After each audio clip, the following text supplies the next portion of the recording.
नमस्कार, जय हिंद, जय भारत। मैं हूं आपके साथ नैना यादव। पूरा देश जश्न आजादी का पर्व मना रहा है।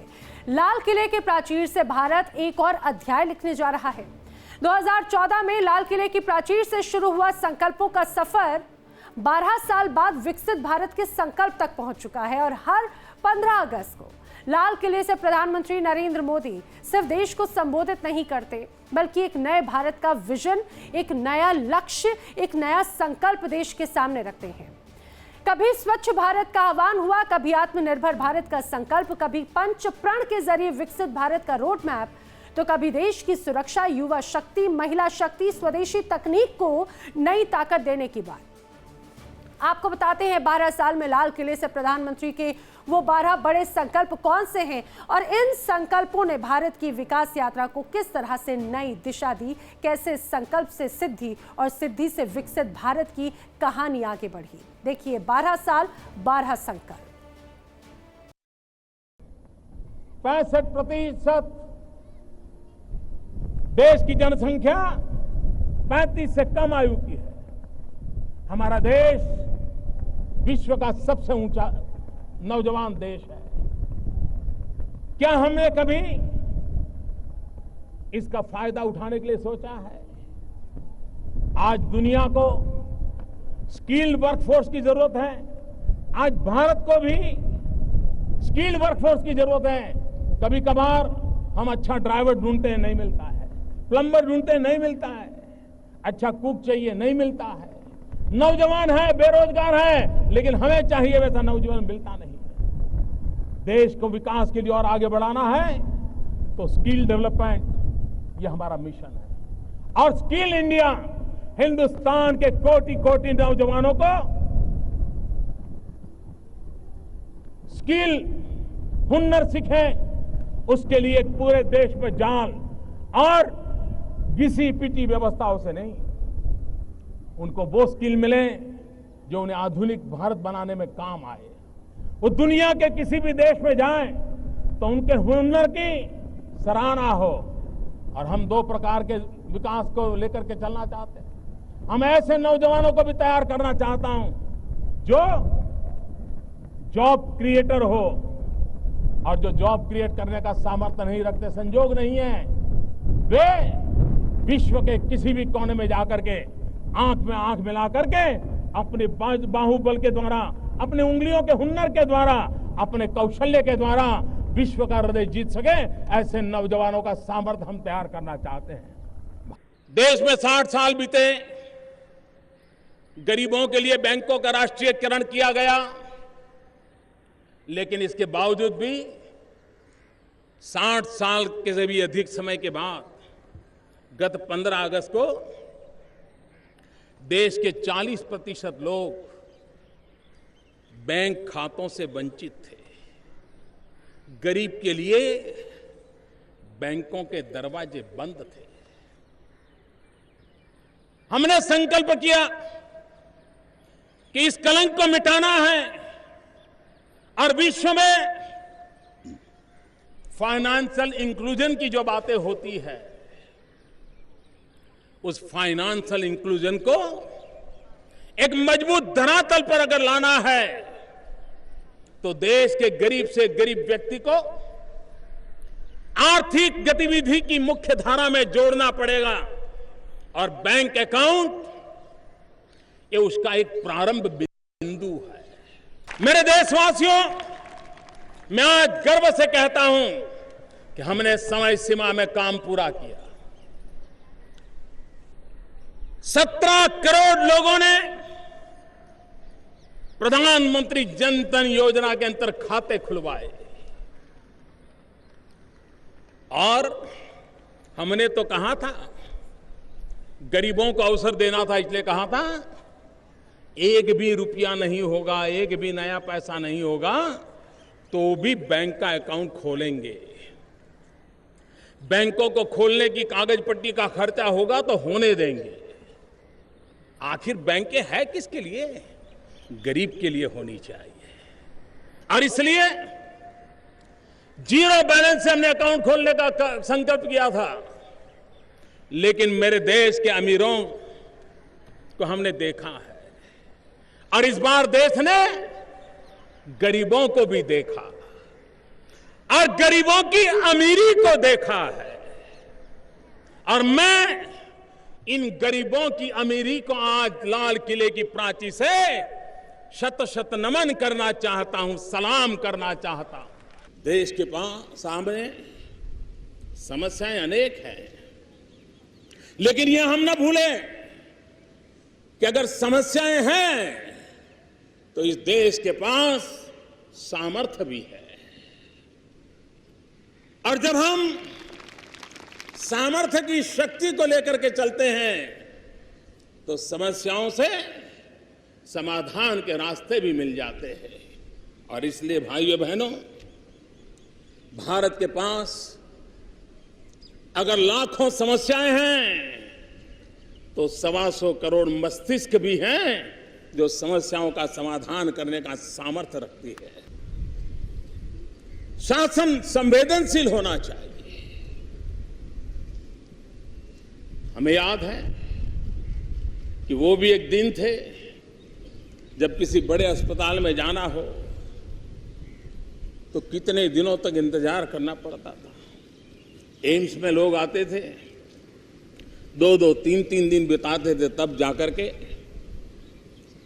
कब उनको जांचा परखा जाएगा उसका तय होता था। आज उन सारी व्यवस्थाओं को हम बदल पाए हैं।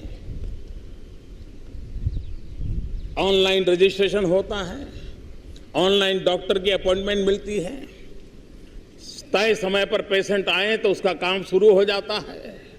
इतना ही नहीं, उसके सारे मेडिकल रिकॉर्ड भी उसको ऑनलाइन उपलब्ध होते हैं। और हम इसको आरोग्य के क्षेत्र में देशव्यापी एक कल्चर के रूप में विकसित करना चाहते हैं। आज सरकार के बड़े बड़े 40 से अधिक अस्पतालों में इस व्यवस्था को किया है, लेकिन इसका मूल मंत्र शासन संवेदनशील होना चाहिए। हमारा देश, हमारी सेनाएं, हमारे वीर पुरुष, हर यूनिफॉर्म फोर्सेस, कोई भी हो, सिर्फ आर्मी, एयरफोर्स, नेवी नहीं, सारे यूनिफॉर्म फोर्स, उन्होंने जब जब मौका आया है अपना कर्तव्य दिखाया, अपना सामर्थ्य दिखाया है। बलिदान की पराकाष्ठा करने में ये हमारे वीर कभी पीछे नहीं रहे हैं।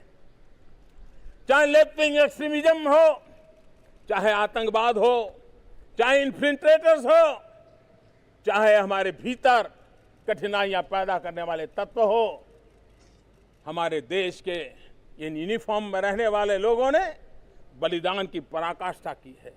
और जब सर्जिकल स्ट्राइक हुई, दुनिया को हमारा लोहा मानना पड़ा, हमारे लोगों की ताकत को मानना पड़ा।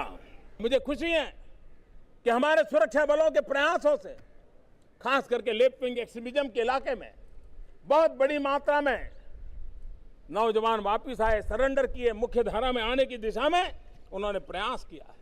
हम सब मिलकर के एक ऐसा भारत बनाएंगे जो आतंकवाद, संप्रदायवाद और जातिवाद से मुक्त होगा। हम सब मिलकर के एक ऐसा भारत बनाएंगे जहां भ्रष्टाचार और भाई भतीजावाद से कोई समझौता नहीं होगा। हम सब मिलकर के एक ऐसा भारत बनाएंगे जो स्वच्छ होगा, स्वस्थ होगा और स्वराज के सपने को पूरा करेगा।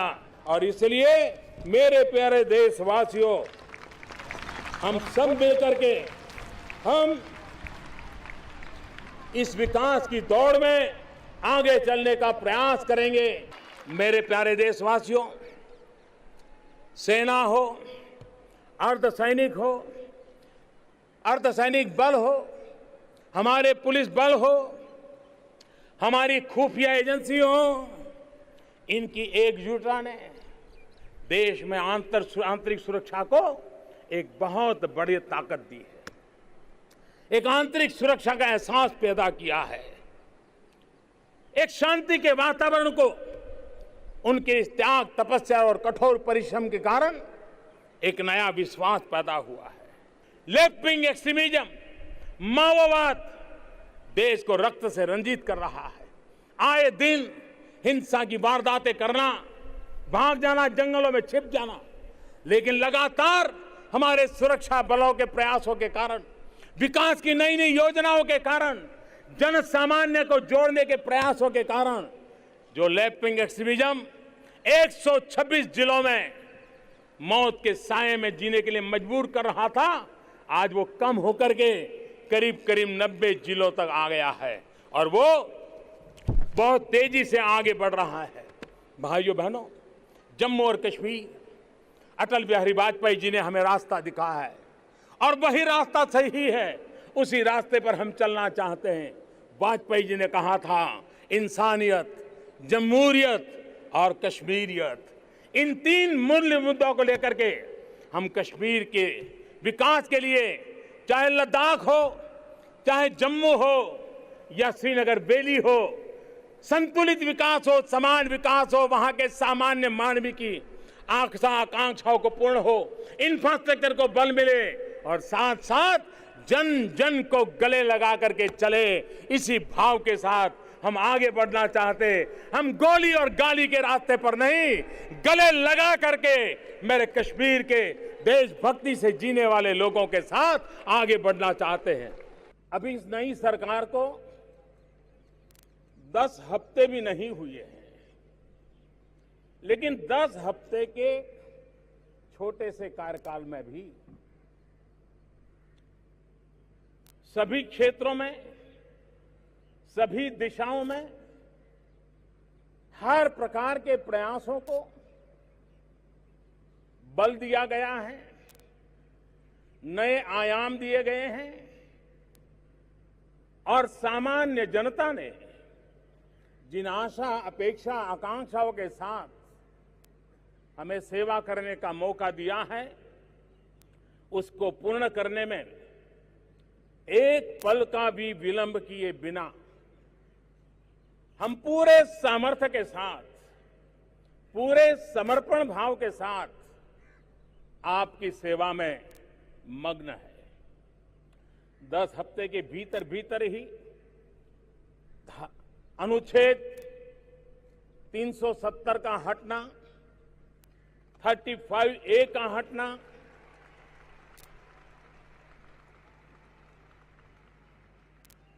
सरदार वल्लभ भाई पटेल के सपनों को साकार करने की दिशा में एक अहम कदम, 10 हफ्ते के भीतर भीतर हमारी मुस्लिम माताओं बहनों को उनका अधिकार दिलाने के लिए 3 तलाक के खिलाफ कानून बनाना,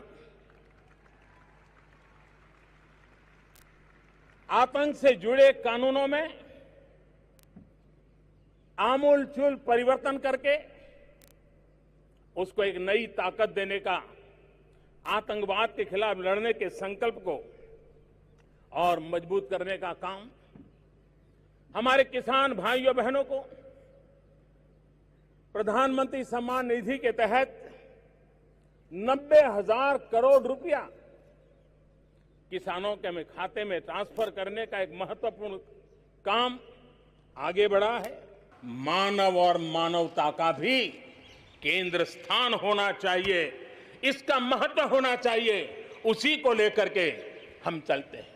आज दुनिया इंटरकनेक्टेड है, आज दुनिया इंटरडिपेंडेंट है और इसलिए समय की मांग है कि विश्व अर्थव्यवस्था में भारत जैसे विशाल देश का योगदान बढ़ना चाहिए। विश्व कल्याण के लिए भी ये भारत का कर्तव्य है और भारत को अपना योगदान बढ़ाना है तो भारत को स्वयं को सशक्त होना होगा, भारत को आत्मनिर्भर होना होगा। हमें जग कल्याण के लिए भी अपने आप को सामर्थ्यवान बनाना ही पड़ेगा और जब हमारी जड़ें मजबूत होगी, हमारा अपना सामर्थ्य होगा तो हम दुनिया का भी कल्याण करने की दिशा में कदम उठा सकते हैं। आज समय की मांग है कि हमारे इन प्राकृतिक संसाधनों में हम वैल्यू एडिशन करें, हम हमारे मानव संपदा में मूल्य वृद्धि करे, नई ऊंचाइयों पर ले जाए। और हम देश में कब तक कच्चा माल विदेश भेजते रहेंगे, रॉ मटेरियल कब तक दुनिया में भेजते रहेंगे? और देखिए तो, रॉ मटेरियल दुनिया में भेजना और फिनिश गुड को दुनिया से वापस लाना, ये खेल कब तक चलेगा? और इसलिए हमें आत्मनिर्भर बनना होगा। हमारी हर शक्ति पर वैश्विक आवश्यकताओं के अनुसार मूल्य वृद्धि करना है, ये हमारा दायित्व है। ये वैल्यू एडिशन करने की दिशा में हम आगे बढ़ना चाहते हैं। मेरे प्यारे देशवासियों, प्रगति पथ पर बढ़ रहे हमारे देश के सामने और विश्व में पूरी मानव जात के सामने कोरोना का ये कालखंड बहुत बड़ी चुनौती के रूप में आया है। भारतवासियों ने बहुत संयम, बहुत धैर्य इसके साथ इस लड़ाई को लड़ा भी है। इस लड़ाई में हमारे सामने अनेक चुनौतियां थी, लेकिन हर क्षेत्र में हम देशवासियों ने असाधारण गति से काम किया है। हमारे वैज्ञानिकों ने, हमारे उद्यमियों की ताकत का ही ये परिणाम है कि भारत को वैक्सीन के लिए आज किसी और देश पर हमें निर्भर नहीं होना पड़ा। आप कल्पना कीजिए, पल भर सोचिए, अगर भारत के पास अपनी वैक्सीन नहीं होती तो क्या होता? पोलियो की वैक्सीन पाने में हमारे कितने साल बीत गए थे। इतने बड़े संकट में जब पूरी दुनिया में महामारी हो तब हमें वैक्सीन कैसे मिलता? लेकिन भारत को शायद मिलता कि नहीं मिलता और कब मिलता, लेकिन आज गौरव से कह सकते हैं कि दुनिया का सबसे बड़ा वैक्सीनेशन प्रोग्राम हमारे देश में चल रहा है। मेरा देश विकसित देश होगा, डेवलप कंट्री होगा। विकास के हर पैरामीटर में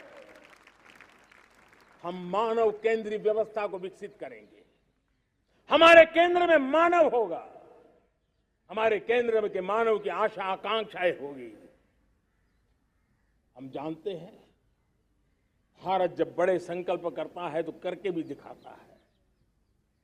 जब मैंने यहां स्वच्छता की बात कही थी मेरे पहले भाषण में, देश चल पड़ा, जिससे जहां हो सका स्वच्छता की ओर आगे बढ़ा और गंदगी के प्रति नफरत एक स्वभाव बनता गया।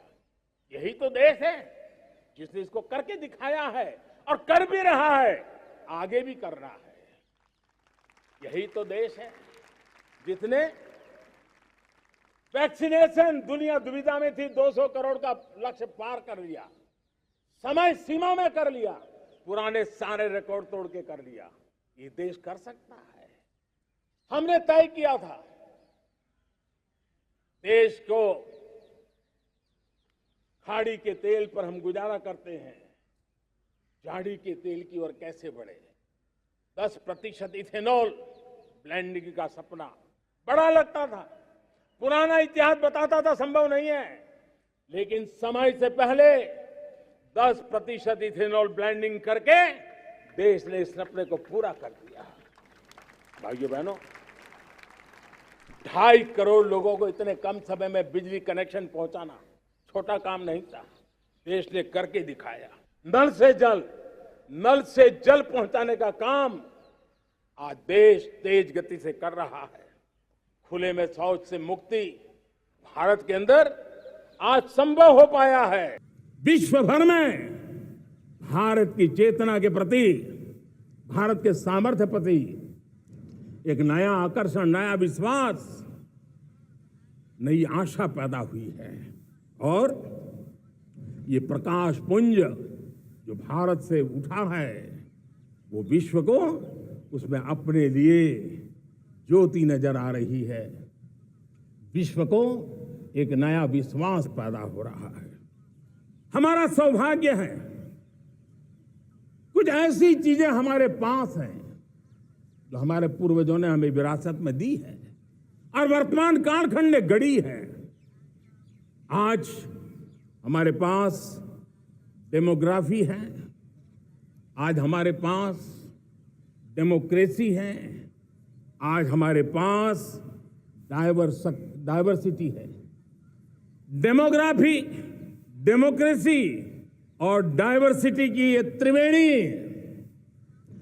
भारत के हर सपने को साकार करने का सामर्थ्य रखती। आज पूरे विश्व में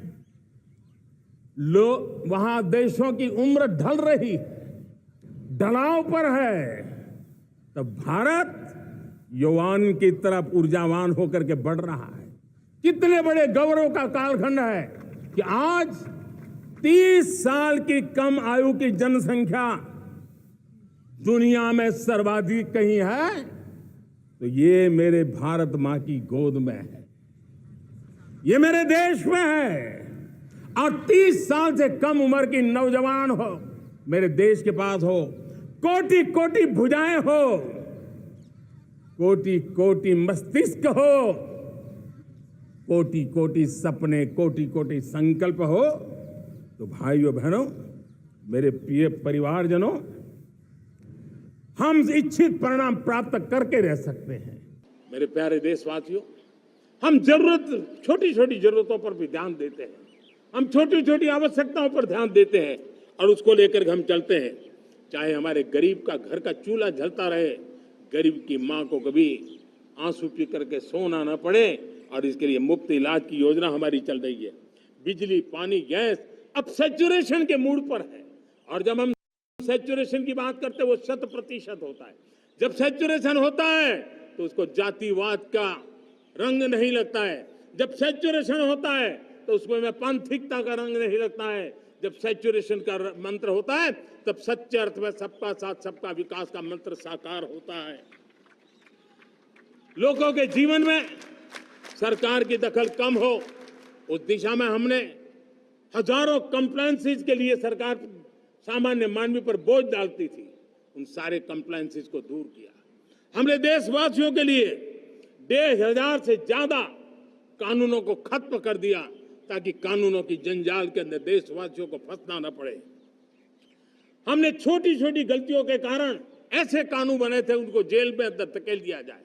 हमने उन छोटे छोटे कारणों से जेल जाने के जो परंपराएं थी उन सारे कानूनों को नष्ट कर दिया और उसको कानूनों को जेल भेजने के प्रावधान को व्यवस्था से बाहर कर दिया है।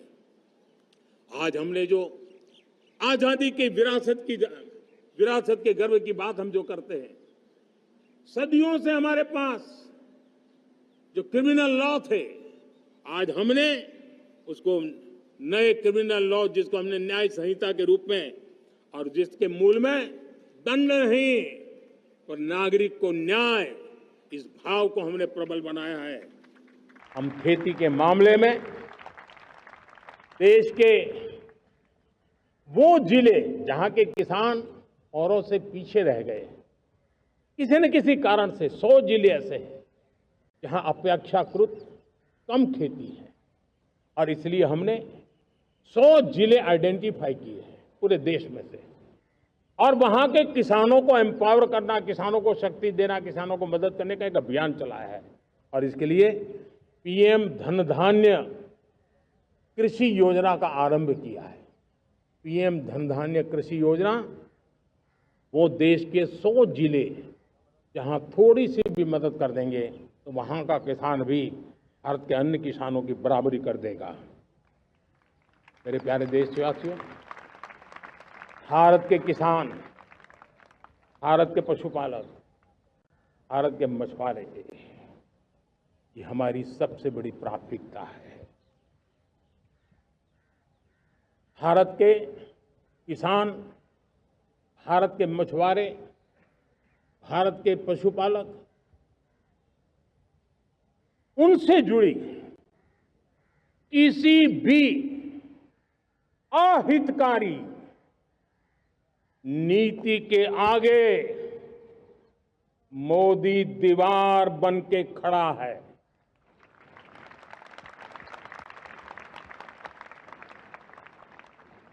भारत अपने किसानों, अपने पशुपालकों, अपने मछुआरों के संबंध में कभी भी कोई समझौता नहीं स्वीकार करेगा। यहाँ पर वक्त एक ब्रेक का। देश दुनिया की तमाम बड़ी खबरें आगे भी जारी हैं।